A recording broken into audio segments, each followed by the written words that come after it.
হজরত রাসূলুল্লাহ সাল্লাল্লাহু আলাইহি ওয়াসাল্লাম বলেছেন, একদা এক ব্যক্তি গভীর জঙ্গলে ভ্রমণ করছিল।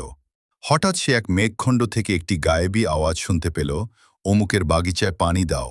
কিছুক্ষণের মধ্যেই সেই মেঘ বাগিচার ওপর এসে প্রচণ্ড বৃষ্টি বর্ষণ করল। বাগানটি পানিতে ভরে গেল।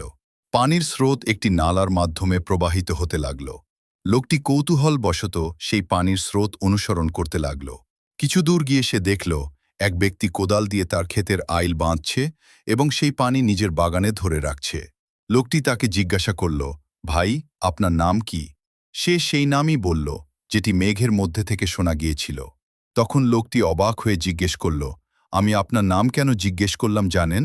সে বলল, আমি মেঘের মধ্যে থেকে শুনেছি আপনার নাম নিয়ে বলা হচ্ছিল, অমুকের বাগিচায় পানি দাও। তখন বাগিচার মালিক বলল, আমি আল্লাহর পথে যা উৎপন্ন করি তা ৩ ভাগ করি।